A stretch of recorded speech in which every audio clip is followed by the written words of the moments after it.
Hello, who do we have here? Uh, so I guess this is the first time I'm making a video that my face is actually going to be in it for YouTube. Discovered this pretty cool app called ScreenPal, I think. Saw it in a Twitter post or something like that. So I decided to download it. But that's not actually been the reason why I haven't made a YouTube video in a long time. So I changed laptops. I was on a Dell before, now I'm on a Lenovo ThinkPad.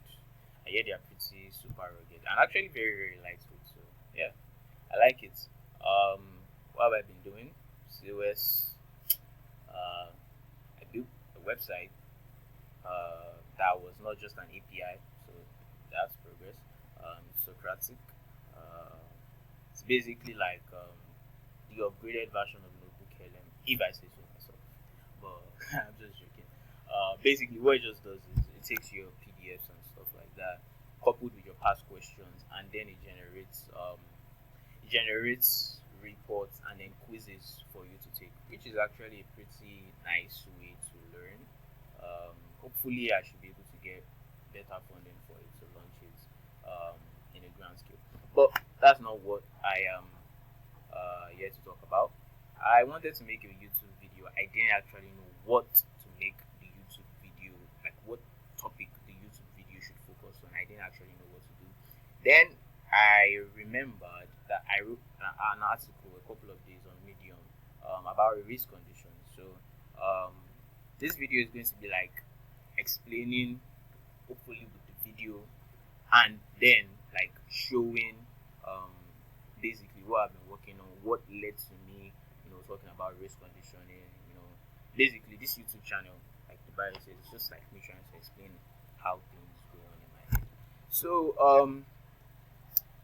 basically what I was working on, the name of the site is actually Anchorless, by the way. It's a debt management system that just helps people manage their debts better. If you have a bunch of debts and you don't know how to manage it, bring it to Anchorless. Anchorless basically gives you a plan, PDFs, a schedule plan, what to follow, which month to pay first, based on your monthly budget and all of that. And it's free. It's not yet launched, but it's probably going to be free because, if you're in debt, I don't see any reason why I should charge you for you to, you know, use my software.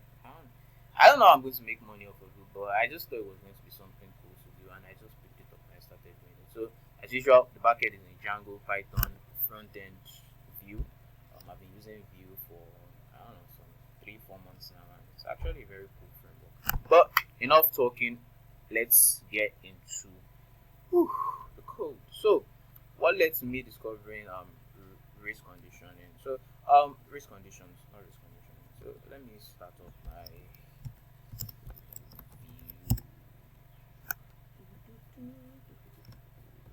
Okay, let's go. So,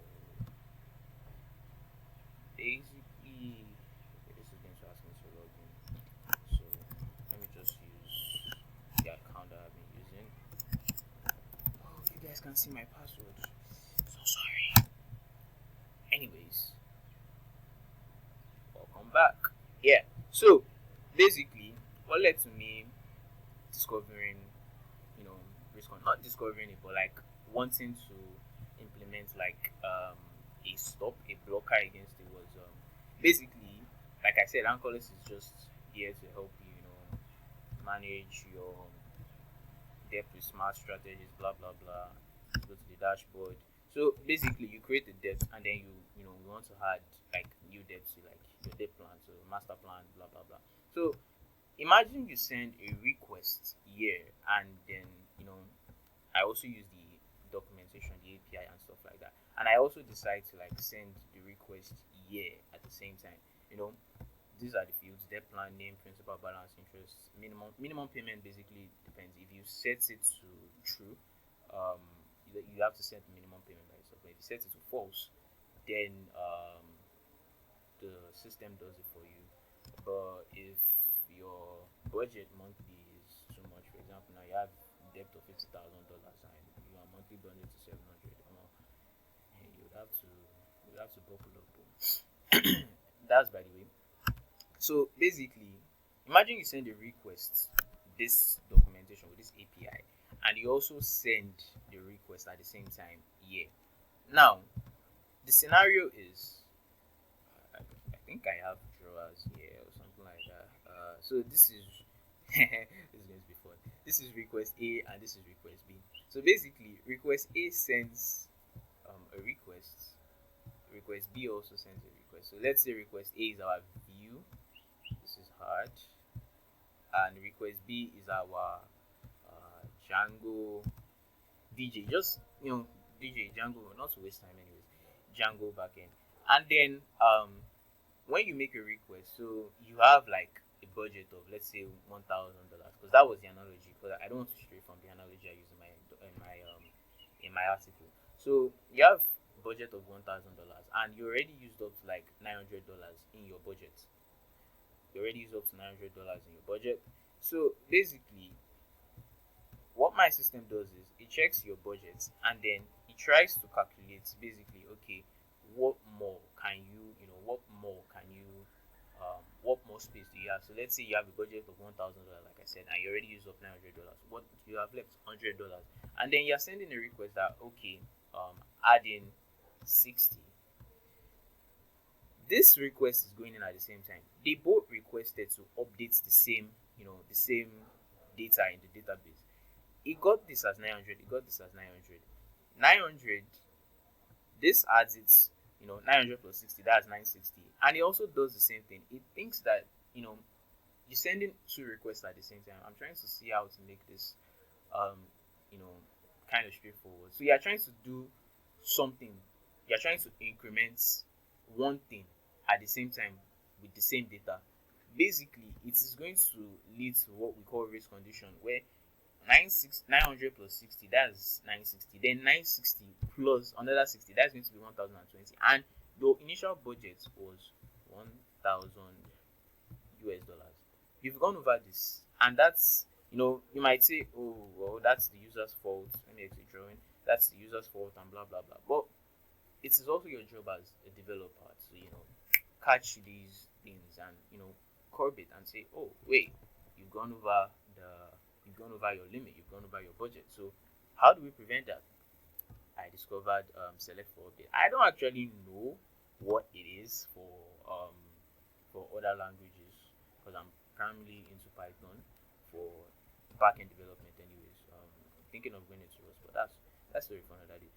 Let's focus on what we're here. So I discovered select for update. So as usual, walking through the code step by step. So we have defined our function here, create loan. Basically this is the description, create a new loan and add it to a debt plan. So request the currently logged in user, and then we use our loan serializer. Let me show you guys what loan serializer looks like. This is loan serializer. It has a bunch of validators attached to it. I don't really want to go into that, but user, debt plan, these are the fields, all of this.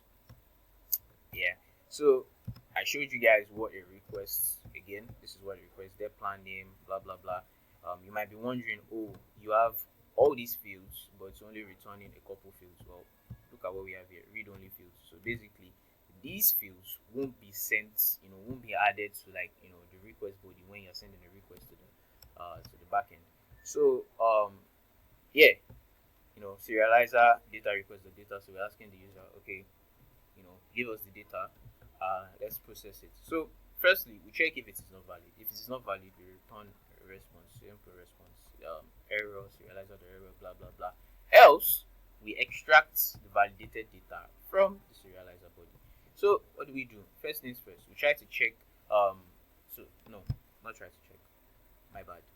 We lock select for updates. We lock what we're trying to update. So this is where the prevention against race condition comes in. So basically, it's like, okay, we capture it and we say, okay, this particular user at this particular time is accessing this particular index or column or row or whatever it is in the database. Separate it aside. If any other person tries to send a request to it, stall, wait.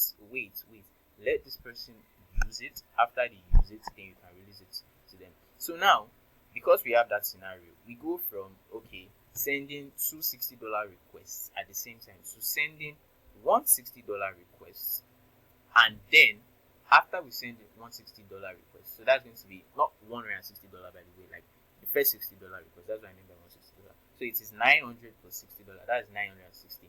And then when you try to send the second request, there is obviously you've gone over your threshold, and it's like, oh, hold on, this is your budget, and this is what you are trying to add. You can't add this. What do you have left? Then we return, all of that, blah blah blah. So their plan or objects dot select for updates. Objects is our base manager, as you can see here. We get the ID of what we've passed in. So basically, the request body has their plan, as you can see here, showing you guys again, UUID. So we pass it into this, and then we request it. After we request it, we lock it. If it doesn't exist, like if that dev plan doesn't exist, that's what I was trying to explain before. I remember that we had this before. We had this. We say, okay, it is not found. Then we collect all other data, name, principal balance, interest, manually set minimum payments, due dates, all these things are very, very important for our algorithm. If not manually set on minimum payments, all of this is just, if you don't set your minimum payments by yourself, like if you don't specify what minimum payments we use, then we try to calculate it for you. There's an algorithm from that in our utils here, services.py. I don't really think I should show you guys that because I don't want to waste time, but I don't know. The code is, I'll attach the link to the GitHub code so you guys can check it out yourself. But I'm just trying to explain risk conditioning. Why do I keep on saying risk condition? Risk condition. Let's go. So we try to get the current loan the object of filter, their plan equals to their plan, and then remaining balance is greater than 0. So basically we're trying to get all the loans that are still active, and then the current total minimum. So we do a sum of loan or minimum payment. Loan or minimum payment, like I said, is the amount, like the minimum payment that you are going to make per each month, like the payments you are going to make per each month for that particular loan. Then for loan in current loan, so current loans, we get all the loans that are still active. Then we add everything for loan in current loans. Why are we doing this? Well, we're trying to see what space is left, for the users in order for them to add, more debt. So let's say you wanted to add 60, but you only have like a space of 40 in our example. This is like, what we're trying to achieve here. So our new total minimum is, current total minimum, which is the sum of everything, that we've gotten, like the sum of all the existing loans, then plus the minimum payments that, we're either calculating or getting from the user. Then if our debt plan dot monthly payment budget, so basically our monthly payment, like I said, our budget, if what we're trying to input, if our new total minimum is greater than it, then we calculate our wiggle space. Why? I don't know, that variable just came to my head because it was like, the space you have left. I don't know, it just kind of feels like, okay, this is what you can fit in. I don't know. Anyways, if it is greater than 0, then we say, we give them a suggestion: increase your monthly budget or manually set the minimum payments for this loan to what is left or lower. However, if it is not greater than 0, any other thing, your budget is already fully utilized by existing loan, you might increase your monthly budgets to add new debts. You can edit that. So we return all of this, your current minimum. After that, blah blah blah, we create the loan. Calculate or pay off for that also in our services or Pi. If no debt plan is active, that means if this debt plan is not active, debt plans by default are not active. We only activate them when we add loans to them. Then we return a response, except there's some error or something, Django validation error. So this is part 1. So what I'm going to do is I'm going to save this, then I'm going to show you guys like the front end, because I just explained the code, so for users to see what it looks like, because I have a 15-minute limit cap per each video, but I'm going to join them together. So when I do, when I release the video, you guys understand anyway. So this is part 1 in the same video. So yeah, let me stop this one now. See you. Bye. Whatever. A few moments later. I'm back. So continue from where we left off in video 1. Let's demo the site. So basically, hopefully we understand what race condition is. I didn't say race condition in this time, so that's good. Hopefully we understand what race condition is now. So yeah, let's demo the site. So I think okay, server is up. So what we're going to do basically is we're going to create a new account. So let's sign up. First name John, last name Doe. John Doe at gmail.com. Password. So I'm just going to name it something that you guys can see anyways.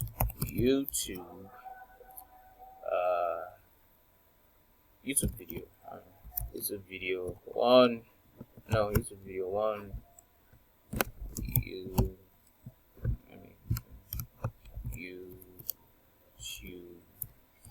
video 1. Passwords match. Yay! So let's agree. Create account. Whoop, whoop, whoop, whoop, whoop. Okay. So obviously we don't have email set up. So what we do is we go to our console. Let's see what email was sent. Hello, John Doe. Welcome to Anchorless. Please verify. So let's hit Control click. That opens. Yay! Our email has been verified successfully. Thank you for verifying. So let's log in. So what's our email? johndoe@gmail.com. Our password YouTube. That's how that correctly. Yeah. YouTube video 1. Sign in. Welcome back, John. Ta-da! So what do? We create our first dev plan. Well, you might not actually understand, what when we talk about snowball or avalanche. So I created this pretty cool page. I think I should actually make it interactive here by I'll add something like that. But how it works down here. Yeah, learn strategies. I should probably add that when you get to your dashboard. I think I'll do that. But that's gonna be for later anyways. So understanding debt payoff strategies. So basically, what's the snowball method? Pay off your smallest debt first. It's just like the way snowballs are formed. Small keeps on accumulating until it becomes big. So I guess that's the idea behind the name. Advantages: quick wins, simpler to understand, reduces number of deals faster, behavioral psychology advantage. So I'm thinking about the psychology when I'm building stuff. Thinking about consideration. You may pay more interest overall because you are not actually tackling interest first. You are tackling smallest amount first. It takes longer mathematically. That's true. So highest interest debts wait longer. So let's see real example. Pay first, blah blah blah. Next, paid off. Next, paid off. Next, paid off. Next. Yay, you're debt free. Avalanche. Highest interest first. You have an avalanche coming from up, down to from 22%, 18%, 6% down to, you can see the progression with this. It's $500, $2,000, $8,000 and $15,000, not $15 actually. Then 2,500, 800. There's actually no arrangement, but the arrangement is actually 22%, 18%, 6%. So time to freedom, you can actually see 28 months compared to the time to freedom of this, which is actually 30 months. So let's go to our dashboard and let's create so based on this, you want to tackle the one with the highest interest rate. That's my opinion anyways. You can decide to go for snowball as a user when you come on. So what should we name it? I'm going to name everything YouTube debt. No, YouTube debt demo. So selecting avalanche. Monthly payment budget. So what should we enter as a monthly payment? I know we can see 700 here, but let me use 1,000. So create plan. So as you can see, your debt plan is not yet active. So you can see your debts. There's nothing here. Your debts found, progress. Select the debt plan. There's nothing here yet. Current month, full schedule, progress charts, none of that. Still fresh, still clean, still pure. So let's add a new depth. So YouTube demo depth. So what should we name it? Like I said, we're going to use YouTube for everything. So YouTube depth, premium depth. Yeah, because there's a YouTube premium, so YouTube premium depth. So principal balance, like how much are we owing YouTube? So obviously I don't want to owe YouTube $1,000. So let's say we are owing YouTube, I don't know, $8,000. I'm in so much debt. Interest rates. So I don't know.